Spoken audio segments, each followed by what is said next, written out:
Yo, what is up, y'all? It's Sean, and today I want to talk about Obsidian. Listen, not as a trend, not as a productivity hack, but as a system. Listen, because that's really what it is. I mean, at the surface, it looks almost too simple, just markdown notes, plain text files, no dashboards screaming at you, no forced workflows, no pre-built structure, telling you how you're supposed to think and do things. Listen, and all of that is intentional. But before we get into this video, I gotta say that, if you've got a business of your own and you want it spotlighted on this channel, hit me up, DM me, email me, and we can make that happen. But listen, when it comes to Obsidian, it is built around the idea that, thinking doesn't happen in lists. Listen, it happens in connections. Ideas, lead to other ideas, nodes evolve, perspectives shift, and Obsidian is designed to capture, that process instead of flattening it. So, listen, everything you write in Obsidian lives locally.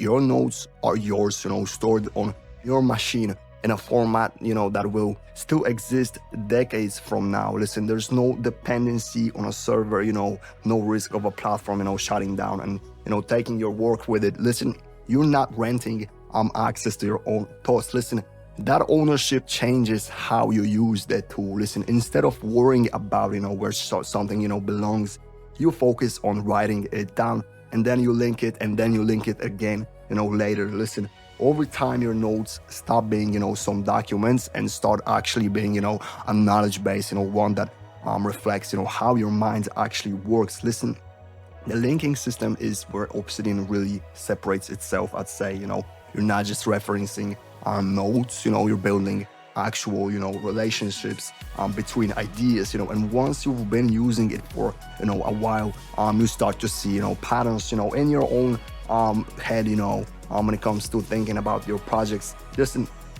some topics you return to, listen, some concepts that are, that keep resurfacing. For example, gaps you didn't realize that were there, in the first place. Listen, also the graph view isn't, there to impress you. Listen, it is there to show you the structure you've been building without even realizing it. Listen, what makes Obsidian powerful is that it doesn't force complexity. It allows it.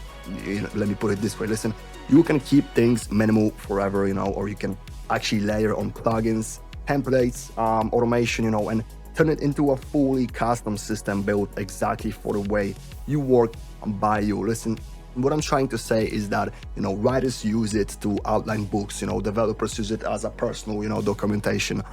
Researchers, use it to connect sources, and ideas over years. What I'm trying to say is that none of those use cases are imposed, they're discovered.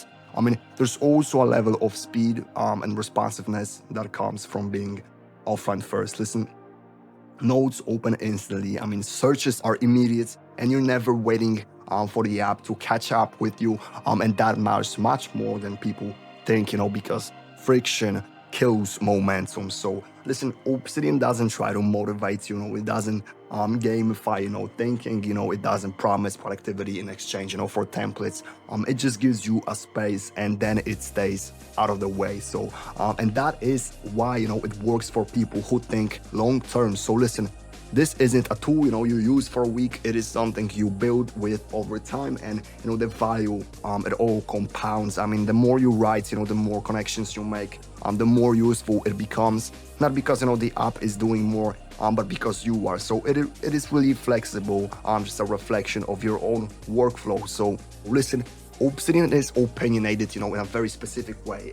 It believes, your knowledge, should be portable, durable, and interconnected. And if those things matter to you, it starts to feel, less like an app, and much, much more like an, infrastructure for your own thinking. So listen, and it's not trying to be everything. It is just trying to be something solid, something you can rely on for years. And, in a space full of tools, chasing attention, that approach really stands out. But also when it comes to pricing, as you can see, the sync plan is starting at $4 per month.